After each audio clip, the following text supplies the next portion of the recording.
Hello नमस्कार दोस्तों, स्वागत है आप सभी का हमारे YouTube channel Sunday study point पे। आज का हमारा टॉपिक है एंटीजनेट पेपर वन से क्वेश्चन लेकर आए आपके लिए। रिसर्च एप्टीट्यूड शोध अभिवृत्ति। वीडियो को अंत तक देखते रहिएगा। वीडियो पसंद है वीडियो को लाइक कर दीजिए। चैनल पर नए हैं चैनल को सब्सक्राइब कर लीजिएगा, साथ में बेल आइकन को प्रेस कर लीजिए।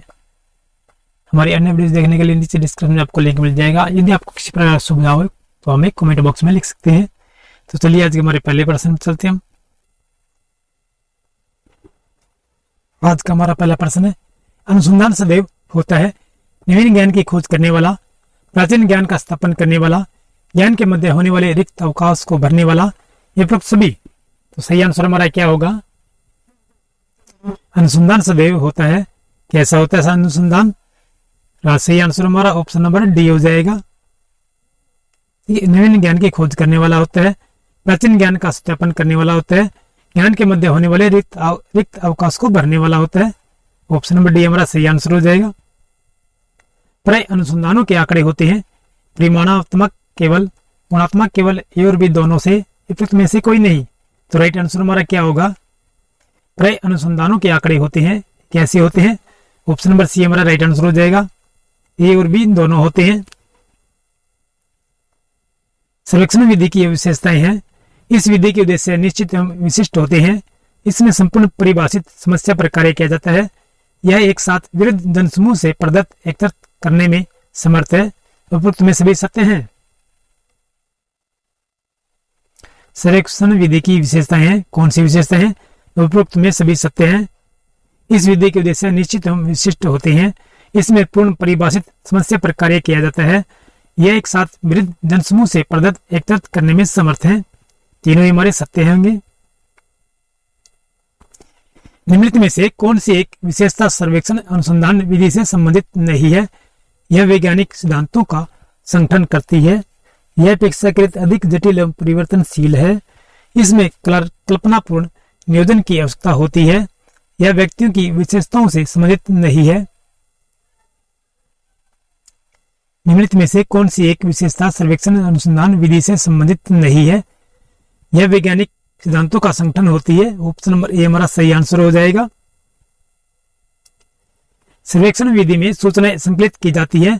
वर्तमान स्थिति से संबंधित, अनुसंधान के लक्ष्य से संबंधित, अनुसंधान के लक्ष्य प्राप्ति से संबंधित, उपरोक्त सभी से संबंधित।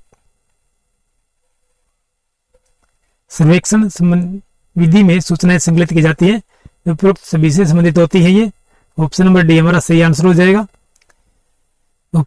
ऑप्शन नंबर डी हमारा सही आंसर हो जाएगा। उपरोक्त से सभी से संबंधित होती है। सर्वेक्षण विधि में सूचनाएं संकलित जो होती हैं वर्तमान स्थिति से संबंधित होती हैं, अनुसंधान के लक्ष्य से संबंधित होती हैं, अनुसंधान के लक्ष्य प्राप्ति से संबंधित होती हैं। सर्वेक्षण विधि को वर्गीकृत किया जाता है प्रदत्त संकलन स्रोत के आधार पर, मापन योग्य वर्ग या समूह के आधार पर, चर की प्रकृति के आधार पर, उपरोक्त में सभी आधारों पर।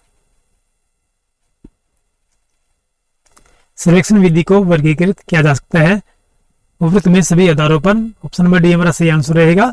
ये प्रदत्त संकलन स्रोत के आधार पर, मापन योग्य वर्ग या समूह के आधार पर, चर की प्रकृति के आधार पर। चर की प्रकृति, नेचर ऑफ वेरिएबल के आधार पर सर्वेक्षण विधि के प्रकार हैं। स्तरीय सर्वेक्षण एवं सर्वेक्षण अनुसंधान, प्रश्नावली एवं साक्षात्कार के आधार पर सर्वेक्षण, न्याय दर्श एवं जनसंख्या संबंधी सर्वेक्षण, या उपरोक्त में सभी। तो राइट आंसर हमारा क्या होगा? चर की प्रकृति के आधार पर सर्वेक्षण विधि के प्रकार हैं। कौन कौन से प्रकार हैं? तो राइट आंसर हमारा ऑप्शन नंबर ए हो जाएगा। स्तरीय सर्वेक्षण एवं सर्वेक्षण अनुसंधान होते हैं। ऑप्शन नंबर ए हमारा सही आंसर हो जाएगा। चलिए अगला प्रश्न हमारा है, प्रश्नावली में अनुसंधानकर्ता उत्तरदाता को विश्वास दिलाता है कि उसके द्वारा भेजे गए सभी उत्तर गोपनीय रखे जाएंगे, उसके मित्रों को बता दिए जाएंगे, उसके परिवार के सदस्यों को बताए जाएंगे, उसको वापस भेजे जाएंगे। तो सही आंसर हमारा क्या होगा? प्रश्नावली में अनुसंधानकर्ता उत्तरदाता को विश्वास दिलाता है कि उसके द्वारा भेजे गए सभी उत्तर क्या किए जाएंगे? गोपनीय रखे जाएंगे। ऑप्शन नंबर ए हमारा सही आंसर रहेगा। अवलोकन की विश्वसनीयता के मार्ग में मुख्य बाधा है कर्ता का पक्षपात, कर्ता की तटस्थता, कर्ता की उदासीनता, उपरोक्त में से कोई नहीं। तो सही आंसर हमारा क्या होगा? अवलोकन की विश्वसनीयता के मार्ग में मुख्य बाधा है। क्या मुख्य बाधा आती है? कर्ता की उदासीनता। ऑप्शन नंबर सी हमारा राइट आंसर हो जाएगा। अवलोकनकर्ता को सहभागी अवलोकन में समूह के सदस्यों के साथ घुल मिल कर रहना चाहिए। यह विचार है अमेरिकन समाजशास्त्रियों का, भारतीय समाजशास्त्रियों का, फ्रांसीसी समाजशास्त्रियों का, उपरोक्त में से किसी का भी नहीं। अवलोकनकर्ता को सहभागी अवलोकन के समय समूह के साथ सदस्यों के साथ घुल मिलकर रहना चाहिए। यह भारतीय समाज शास्त्रियों का विचार है। उत्कृष्ट अनुसंधान सदैव शुरू होता है संबंधित अनुसंधान विधि के अध्ययन से, योजना और अध्ययन की तैयारी से, मौलिक विचार से, अन्य लोगों द्वारा किए गए अनुसंधानों के अध्ययन से। तो राइट आंसर हमारा क्या होगा? उत्कृष्ट अनुसंधान सदैव शुरू होता है योजना और अध्ययन की तैयारी से। ऑप्शन नंबर बी हमारा सही आंसर हो जाएगा।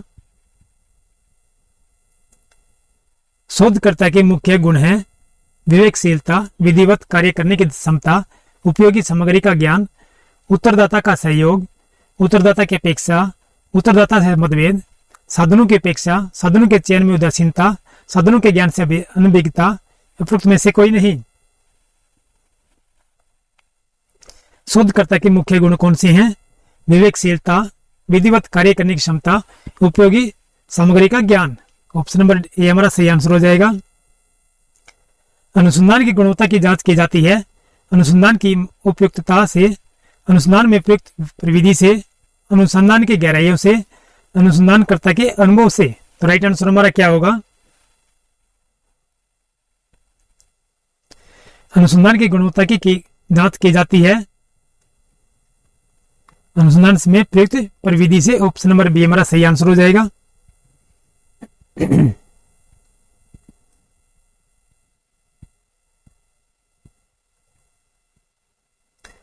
अनुसंधान की वैधता को बढ़ाया जा सकता है जनसंख्या का सही प्रतिनिधित्व करने वाला नमूना चुनकर, असंगत घटकों को दूर करके, ए और बी दोनों या उपरोक्त में से कोई नहीं। अनुसंधान की वैधता को बढ़ाया जा सकता है, किससे बढ़ाया जा सकता है? ये ए और बी दोनों से।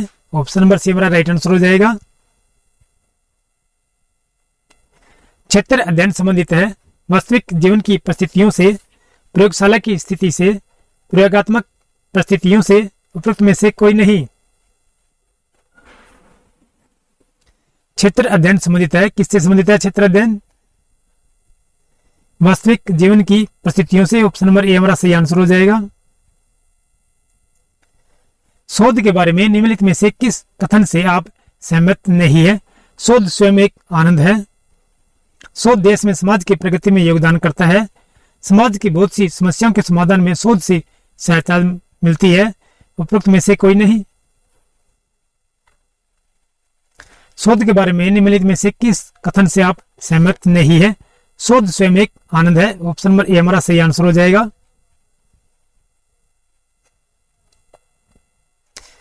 निम्नलिखित में से कौन सा कथन अधिक सही है? शिक्षक अन्य कुछ न करके सिर्फ अच्छा पढ़ाए। शिक्षक पढ़ाए और शोध कार्य भी करे। शिक्षक पढ़ाई और शोध करे परंतु शोध पर शिक्षण की अपेक्षा अधिक ध्यान दे। शिक्षक को पढ़ाना चाहिए तथा शोध कार्य करना चाहिए परंतु शोध की अपेक्षा शिक्षण पर अधिक ध्यान केंद्रित करे। निम्नलिखित में से कौन सा कथन अधिक सही है हमारे लिए? शिक्षक पढ़ाए और शोध कार्य भी करे। ऑप्शन नंबर बी हमारा सही आंसर हो जाएगा।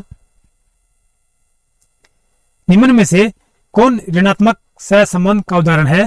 जनसंख्या बढ़ने पर खाद्य सामग्री में कमी आ जाएगी।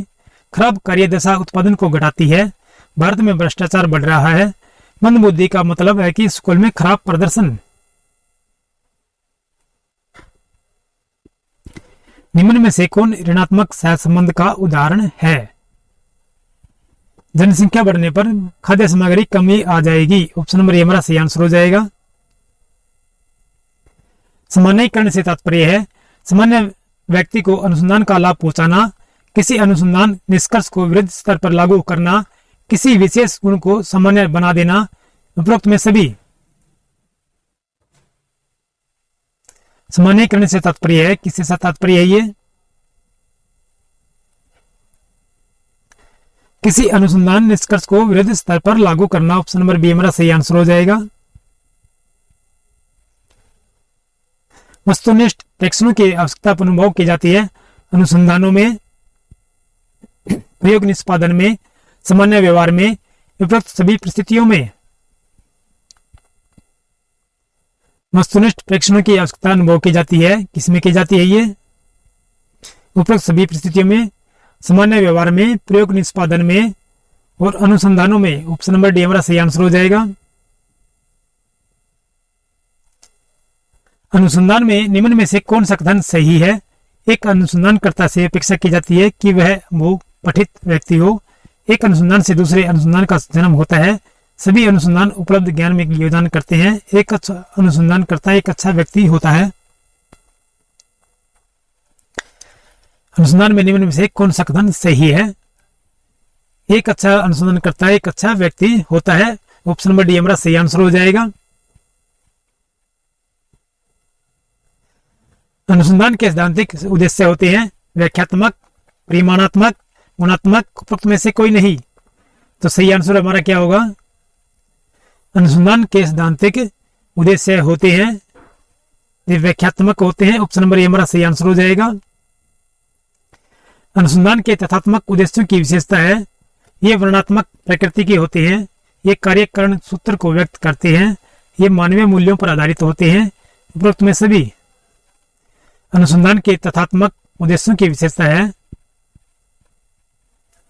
ये वर्णनात्मक प्रकृति के होते हैं। ऑप्शन नंबर ए हमारा सही आंसर हो जाएगा। तथ्यात्मक उद्देश्य अत्यधिक महत्वपूर्ण है।